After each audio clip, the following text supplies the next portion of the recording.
Hey everybody, remember that time just for Christmas a few years back when the central United States was racked by earthquakes, great big ones, Category 7, Category 8, of sufficient magnitude to change the course of the Mississippi River and powerful enough to destroy all the land between St. Louis, Missouri and Memphis, Tennessee. You remember that? Of course you don't remember that because that took place the winter of 1811. And that time, back then, St. Louis only had 1,400 people. In Memphis, Tennessee, well, it was still part of the Chickasaw Nation. But it did happen. Those earthquakes did occur, and it's only a matter of time before they happen again. It's only a matter of time before the New Madrid Fault system erupts. And when it does, you don't want to be anywhere near there. We're here today to tell you the story of what happened back then and what's going to happen in the future. Because as I said, it's only a matter of time. Hi, I'm the 100 Proof News Hound, and we're here with another episode of the 100 Years and More show. So like and subscribe right now, hit the button, and we'll get on with the show. Remember, do like and subscribe. It's important for the development of the channel. First question you may have is, I didn't know there were any fault systems in the middle of the United States. I didn't know there were earthquakes there. What's that? What days? What's that all about? Well, what it's about goes back 500 million years. That's 500 million years in new money. Back then, the North American plate tried to divide itself in half. It tried to break in half, but was unsuccessful. It just weakened it in the middle, and that formed the valley the Mississippi River runs through. What it also formed was a thing called the Real Foot Rift, and that sits right underneath New Madrid, the unfortunate city of New Madrid. And it is Madrid, not Madrid, New Madrid, Missouri. And what the Real Foot Rift acts as is sort of a shock absorber. As the North American continent moves inexorably to the west, the Real Foot Rift absorbs the pressure between the two sections of the continent.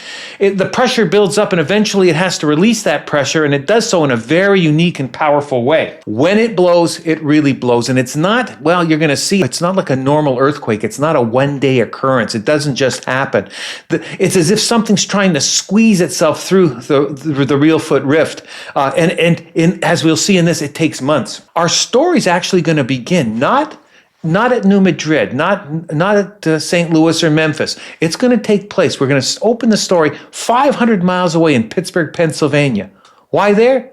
Because they had an earthquake at the same time. Here we go. The Pittsburgh Gazette, Pittsburgh, Pennsylvania, December 20th, 1811. On Monday morning last, about 3 o'clock, the citizens of this town were greatly alarmed by the shock of an earthquake. A number of persons from the shaking of their houses were so much alarmed as to jump out of bed. About 7 o'clock the same morning, there was another shock, though not so violent as the first. They're noticing two significant earthquakes 500 miles away from the actual epicenter of the earthquake. We'll get into how this happens later in the show, but we're just gonna go through some reminiscences here. Here we go. Alexandria, Virginia. Now here we are, 705 miles from St. Louis. Says here, Richmond Enquirer, December 21, 1811. On Monday morning last, two shocks of an earthquake were sensibly felt in this town, the first between 2 and 3 o'clock, and the latter about 8. It says here, there appears to be but one shock each time, and its undulations might have continued nearly 30 seconds. So still powerful enough to shake the earth for 30 seconds, 700 miles away. It had force enough to shake the furniture in houses and move doors upon their hinges. And we've heard some instances of clocks being stopped by it throwing their pendulums out of their regular course of vibration. So we're getting significant shaking 700 miles away from the actual epicenter of the quake. Here we go, Norfolk, Virginia, December 16 in the Richmond Enquirer.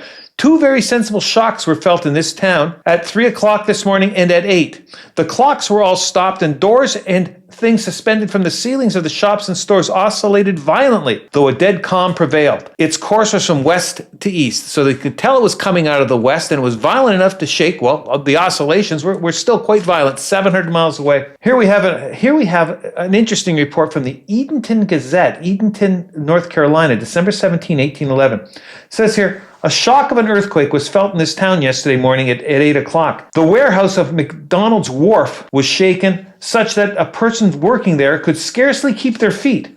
And a new brig at the wharf rolled so much that all hands at work on board immediately left her. The shock was felt in other parts of town, etc., etc. But it was bad enough, the shaking was bad enough, more than 700 miles away, that people abandoned ship thinking the ship was going down. Now, why does this all happen? Well, it's a unique pattern. The rock beneath the eastern United States is entirely different than that in the west. In the east, it's like a harmonious, solid lump. Think of it ringing a bell. If something goes off there, it's one solid piece of rock and can transmit the energy very effectively. In the far west, in the Ring of Fire, there are so many rifts, there are so many cracks that it's basically just a dull thud, and the energy does not travel nearly as efficiently. Now, in Charleston, South Carolina, Tuesday, December 17th, in the Charleston Daily Courier, it was noted yesterday morning, 4 shocks of an earthquake were felt in the city. The first and most severe occurred at 5 minutes before 3 o'clock and was a minute and a half in duration. That's important. A minute. If you've got shaking over a minute, you're dealing with major earthquakes. It was preceded by a noise resembling the rattling of carriages over pavement. The vibration was so great that the house bells and the bells of St. Philip's Church began ringing, and the furniture and set the furniture in motion, some of which was thrown to the ground. The pendulums of the house clock stopped, and in some houses the panes of glass which were hanging against the wall were broken. Many persons from the motion developed nausea of the stomach. So there was enough shaking 700 miles away that people were getting sick to their stomachs. Closer to home, the Kentucky Gazette in Kentucky noted, about half after 2 o'clock yesterday morning, a severe shock of an earthquake was felt in this place. The earth vibrated 2 or 3 times a second, which continued for several minutes, and was so great in shaking that the windows were agitated equal to that which would have been had there been hard gusts of wind. It said here a sound like distant thunder was heard to the west previous to the agitation of the earth, and several successive shocks were observed during the remainder of the night and 2 between 7 and 8 o'clock the next day. There was continuous almost shaking of the earth on an hourly basis. Notice 400 miles away here in Lexington, Kentucky. And that's what's so unique about this earthquake event.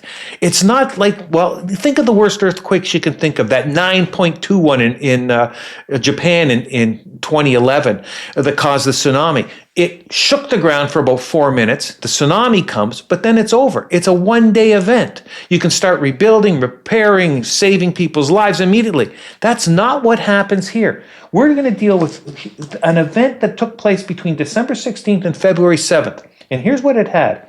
There were earthquakes. The first was a shock between a 7.5 and an 8.2. Huge. The next was the same day, 6.3 to 7.0. Same day later in the day, 7.0 to 7.5. Later in the day, 6.3 to 6.9. Then on December 17th, a 6.1 to 6.8. On January 23rd, a 7.3 to an 8. And then on February 7th, a 7.5 to an 8.5. The biggest was the finale. We're dealing here with 7 monumental, large earthquakes. Each one of them would be the big one anywhere else, but they happened concurrently. And between them, dozens and dozens of smaller earthquakes. The ground never stopped shaking for 2 months. Here we go back to St. Louis, Missouri, and let's have a look at what's going on right at the epicenter here. This is the Missouri Gazette of December 21, 1811. It says, earthquake. On Monday morning last, about 2:15, St. Louis and the surrounding country was visited by one of the most violent shocks of earthquake that has been recorded since the discovery of our country. Now, I don't know how they compared that to other earthquakes, but they were right, and I think they realized that they were right. No one had ever been through anything like this. Here we have, again, from the Missouri Gazette, Saturday, February 22, 1812, looking back on the recent shocks in February and comparing them back to December. It says here, about 3 o'clock in the morning of the 16th, a shock was felt which produced an oscillating movement of the house and lasted for nearly a minute. It was not preceded by any noise, which usually portends this phenomenon, nor was its approach announced by any other appearance other than great serenity in the atmosphere. It says there was a tremendous undulation and motion of the earth like the rolling of waves. That's how they compared it. And others will compare it to an up and down motion. It says here, this shock was succeeded by a thick haze, and many people were affected by giddiness and nausea. So again, the nauseous angle here. It said it was succeeded by a tremor which was occasionally observed throughout the day, affecting many with giddiness. Now, the second time that has been noticed. It says at 8:30 a very thick haze came on us, and for a few minutes a sulfurous smell was emitted. And several of the eyewitnesses are going to comment on the sulfur smell. Something's coming up from the bowels of the earth. They go on to say that basically the shocks continued on an hourly basis, not as strong as the first, but unrelenting. The Missouri Gazette here of February 8th, 1812 notes, on Thursday morning last, between 2 and 3 o'clock, we experienced the most severe shock of earthquake that we have yet felt. Many houses are injured and several chimneys thrown down. Few hours pass without feeling light vibrations of the earth. Again, almost everyone comments on the fact that this is a continuous process. It's not just a one-time or even two-time shock. The Missouri Gazette of Saturday, February 29th notes, the concussion of the earthquake still continues. The shock on February 23rd was more severe and longer than that of December 16th, and the shock of the 7th of February was more violent than any preceding and lasted longer than perhaps any on record, from 10 to 15 minutes. If that in fact did shake for 10 to 15 minutes, that's unprecedented. Shaking of 4, 5, 6 minutes is generally an indication of a Category 8. It says here, the earth was not at rest for 1 hour. The ravages of this dreadful convulsion have nearly depopulated the district of New Madrid, but few remain to tell the sad tale. The inhabitants have fled in every direction. The Missouri Gazette of March 7th, 1812 notes this is an article, what's the effect on the Mississippi River? That's the heartblood of the area. And what was going on there? Now here, this is an article out of New Orleans, just labeled the earthquake. It says, by a gentleman who came in the steamboat, and it's one of the first steamboats on the river, we are informed that this convulsion of nature, the first we believe that has ever been felt on the Mississippi since the settlement of the country by the whites, has destroyed several islands in the Mississippi and has thereby endangered its navigation very considerably. He also states that has sunk the land in a number of places on the margin of the river. And you're going to notice that throughout the story here. Land is raised, land is lowered, some is flooded, some is rendered high and dry. It's the nature of a supremely powerful earthquake here. Now, what is the effect on people? We saw in the Mississippi. This is an odd thing. Missouri Gazette and Public Advertiser of April the 18th, 1812. It says, accounts from Missouri announce a general peace among the Indians. It is said that the earthquake has created pacification. I think everyone was just stunned. No one had ever been through anything like this before, and you got to get yourself settled before you can get back into your normal routine. We now have here the most complete description of the events surrounding the earthquake in the New Madrid area, and we're going to take some considerable time going through this. It's the statement of Eliza Bryan, and it was done in 1816, 4 years after the earthquake. But remember, it was still obviously quite sharp. And here we go. It says here, on the 16th of December. About 2 o'clock in the morning, we were visited by a violent shock of an earthquake, accompanied by a very awful noise resembling distant thunder. Again, there's that rumbling noise, which was followed in a few minutes by the complete saturation of the atmosphere with sulfurous vapor. Again, a person smelling sulfur, causing total darkness. It says here, the screams of the affrighted inhabitants running to and fro, not knowing where to go and what to do, the cries of the fowls and beasts of every species, the crack of falling trees. It's really a scene out of Dante's Inferno here. She notes that from that time to about sunrise, a number of lighter shocks occurred, at which time one still more violent than the first took place, with the same accompaniments as the first, and the terror which had been excited in everyone, and indeed in all animals of nature, was now, if possible, doubled. So they ended the day with a more powerful shock than they had even at the beginning of the day. And it says here, from this time until the 4th of February, so from December 16th to the 4th of February, the earth was in constant agitation, visibly waving as a gentle sea. I'm so out there, you've read and seen so many things on earthquakes. Has anyone ever described a scene like that? Not lasting a few minutes as the earthquake's going, but lasting weeks.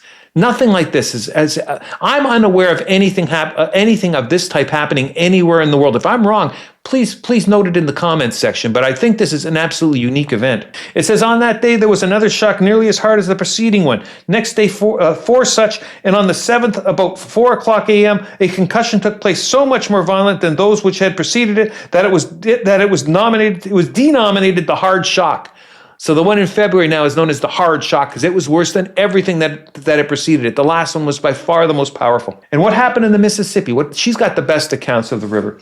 At first, the Mississippi seemed to recede from its banks, and its waters gathered up like a mountain, leaving for a moment many boats which were here on their way to New Orleans on the bare sand. It says the river rose 15 to 20 feet perpendicularly and expanded as it were. At the same moment, the banks were overflowed with a retrograde current, so the current began flowing in the opposite direction. It said it was rapid as a torrent. The boats which had been left on the sand were now torn free from their moorings, and and driven up the river. It says here, the river falling immediately. What goes up has to come down. The river falling immediately as rapid as it had risen, receded within its banks again with such violence that it took with it whole groves of young cottonwood trees, and I think we have a photograph of that, which ledged its borders. They were broken off with such regularity in some instances that persons who had not witnessed the fact would be with difficulty persuaded that it had not been done by the work of man. So the river just leveled force and then receded. The water, of course, goes back into the river. It was like a bathtub being shaken about. It says here, the river was literally covered with wrecks of boats. And here, with respect to most importantly, is the effect on the land. This is what, when it happens again, is going to cause the most problem here. It says, in all the hard shocks mentioned, the earth was horribly torn to pieces. The surface of hundreds of acres was from time to time covered over various depths by the sand, which issued from fissures, which were made in great numbers all over this country, some of which closed up immediately after they had vomited forth their sand and water. What we're having there is the effect of aquification here. When land is under vibration, if it vibrates at the right frequency, it basically has the consistency of water, and buildings which are sitting upon the land can sink down into it. But more importantly, water, and in this case, water plus the immense volume of sand in the Mississippi Basin, is forced up through the ground onto the surface, covering the land feet deep and destroying the farmland. And that happened with hundreds of thousands of acres of land. The devastation that was caused, the shaking didn't kill that many people unless you were hit by a tree, because everyone's living in log cabins, and no better house has ever been designed to withstand an earthquake than a log cabin. Think of Lincoln logs. The flex and give in those is amazing. But your land gets destroyed, completely destroyed, when 4 or 5 feet of sand is rushed up to the surface and covers all the territory. There's also great changes in elevation. It says the site of this town was evidently settled down at least 15 feet. And then it noted that other parts were raised between 10 and 20 feet. And it says here, lately it has been discovered that a lake was formed on the opposite side of the Mississippi in the Indian country, upward of 100 miles in length and from 1 to 6 miles in width. And that eventually formed Reelfoot Lake, which still exists. But the land is moved, and it's not just moved a foot or two. The land is moved 15 or 20 feet in either upwards or downwards directions here. What happened to the inhabitants? It says here, we were constrained by the fear of our houses falling to live 12 to 18 months. So we lived 12 to 18 months after the first shock in little light camps made of boards, but we gradually became callous and returned to our homes again. Most of those who fled from the country in the time of the hard shocks have since returned home. We have since their commencement in 1811 and still continue to feel slight shocks occasionally. It is seldom indeed that we are more than a week without feeling one, and sometimes there are 4 in a day. There were 2 this winter past, much harder than we felt for 2 years before, but since then they appear to be lighter than they've ever been, and we begin to hope that after all this time they will entirely cease. So the vibration continued on, the shocks continued on days, weeks, months, and in this case a couple years post earthquake. Like I said, this is unlike any type of earthquake situation that I am acquainted with, when it happens again, well, we'll get there in a moment. The disaster was so complete, and so noteworthy that it resulted in the first act of disaster relief in the history of the United States. Legislation was actually passed to help people, and here we have the first article with respect to that. Missouri Gazette, Saturday, January 14th, 1815, 3 years after the incident. It says here, Colonel Easton has again introduced a bill for the relief of sufferers by earthquake at New Madrid.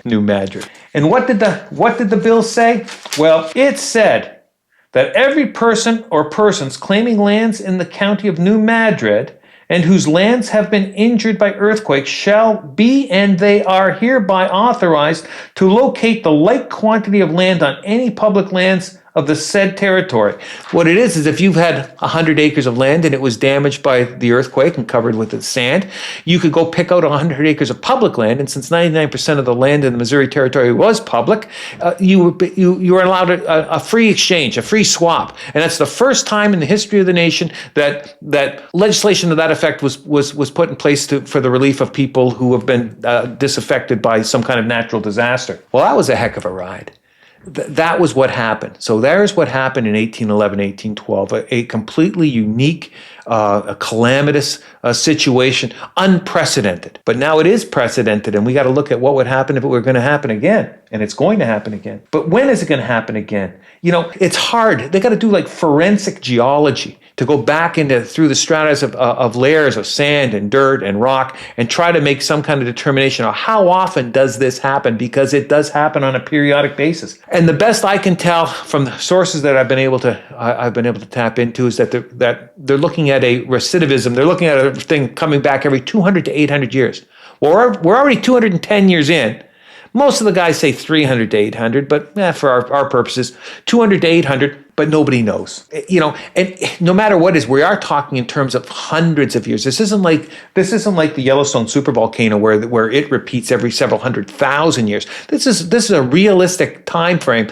And what's really scary, considering almost nobody knows I wouldn't think more than 2% of the population knows about the new Madrid fault lines. The consensus seems to be that there's a 10% chance of this recurring in the next 50 years. 10% chance is a real risk. This isn't like getting hit in the head with a meteorite. This is something that really could happen. But when it does happen, what's going to happen? And interestingly enough, there's a government pamphlet. The most conservative people on earth, the Missouri Department of Natural Resources, has actually printed out what they expect to happen. And I can't think of a better thing to go through that. If you want to get scared, let's go through this. What they talk about is they refer to it as the New Madrid seismic zone. They say that it takes up the land in the cities of Memphis, Tennessee, St. Louis, Missouri, Little Rock, Arkansas, and Evansville, Indiana, and all the land in between. It says it's famous, as we've just said, it's famous for a series of major earthquakes that took place in 1811, 1812. Well, we knew that. But here's what they add. In addition to the earthquakes we've dealt with, hundreds of moderate earthquakes, magnitude 5 to 6.5. And I'm telling you, magnitude 6.5, most people would not think is moderate. It's the kind of earthquake that'll kill 100,000 people in Turkey. But hundreds of those took place, and thousands of smaller magnitude 3.5 to 4 earthquakes occurred between the larger earthquakes and continued shaking the area for several months. And these earthquakes were felt, the smaller ones were still felt in Louisville, Kentucky, and Cincinnati, Ohio. They confirm that the probability, according to them, some scientists believe the probability of a large earthquake, magnitude 7 to 8, is about 10% in 50 years. So it's real and it's happening. Geographic impact. They do a nice explanation. It says, due to the nature of the bedrock and the Earth's crust in the central United States, earthquakes in this region can shake an area approximately 20 times larger than earthquakes in California. So a 7.6 in California might be the big one, but it'll be the big one in an area of maybe 20 miles across. In St. Louis, if it's this fault line going off, it's going to be 400 miles across, not 20. So the potential damage which will happen when the next big one comes is real. And what will happen when it goes? What will happen when that happens? What kind of damage will be sustained? Well, they note that about 3.5 million acres, that's 5,500 square miles of the Mississippi and Ohio River valleys, were impacted by landslides, fissures, sand blows, and those are the geysers, lateral spreads, subsidence and submergence and uplift. So over 5,500 square miles were drastically affected by the last earthquake. They comment that the log homes were great, but we don't live in log homes now. It notes that much of the area became unusable for agriculture as a result of the toxic sand. And they also noted that unreinforced masonry, which is what urban buildings would have been built at that time, had there been urban areas, would have all come down. And that unreinforced concrete buildings and brick buildings are still the most dangerous things to be in when an earthquake of this type happens. They notice particularly susceptible to damage from shaking are tall structures like buildings, bridges, and dams, of which there are a lot. Large open structures like auditoriums, factories, and churches. Brittle structures, that's the unreinforced masonry, no rebar in there. And they note that unanchored buildings' contents like bookshelves, file cabinets, storage racks, pipes, fire sprinkler systems will basically just become projectiles in large earthquakes and are extremely dangerous. They says here, specifically respect to agriculture, it says damage to the land by flooding, land substance, and lateral spread is likely to be extensive and have a large economic impact in the area as it will disrupt farming. Thick, unfertile sand deposited by sand blows can impact large areas as fields graded for irrigation will no longer be leveled. Drainage ditches can become blocked and transport of materials and supplies will be difficult. They notice with what happens to us, with what happens to people, that up to 2% of the population will die in an area of several million people. Up to 2% will die. Up to 10% will be seriously injured. 10% of buildings will collapse, and 30% of buildings will be seriously damaged. That's a catastrophic. That'll be catastrophic to the area. They also note the impact on the business community, saying that small businesses will be particularly affected. About 40% of those will go under. 25% of the remainings will fail within the next year. And so about 65% of small businesses will cease operation within a year of a catastrophic event of this nature. Well, it couldn't get much worse. But we better check our facts here. Is the St. Louis, Missouri area really an active earthquake zone? Well, here we go. The U.S. Geological Survey, I just checked this today, says that in the past 24 hours they haven't had an earthquake. Great, no earthquakes in the last day. But one earthquake in the last 7 days, 11 earthquakes in the past 30 days, and 178 earthquakes in the past 365 days. The strongest of those was 3.8, but it remains a very active seismic area, which, well, if you live between St. Louis and Memphis, you should really honestly be thinking about this. A 10% chance that something really horrifying is going to happen in the next 50 years. Those are the kind of odds that you get in San Francisco or Los Angeles, but they're preparing for them. People are aware of that. Land, I assume, gets discounted to some degree. I don't hear any talk about what's going to happen in the St. Louis to Memphis corridor, because it could make 1906 San Francisco look like a walk in the park. Wow, I need to calm down a bit, and to do that, why don't we go to our themed cocktail? And believe it or not, there's actually a new Madrid cocktail. I'm not making this up. I modified it for my taste, but here's what we got. It's well, you'll see. 2 ounces of vodka, 1 ounce of Galliano for the vanilla flavor. The juice of half a lime. Because it's got the lime juice, you got to shake it in a shaker. You can't stir it. You got to shake that sucker in a shaker on ice to get the proper dilution and the proper temperature. Then you'll strain that in the rock glass full of ice and garnish with a wedge of lime, and you got yourself a refreshing new Madrid cocktail. Well, hang in there, like and subscribe. Really appreciate it. And we'll be back next week with another episode of the 100 Years and More Show. So take care, everybody. Great.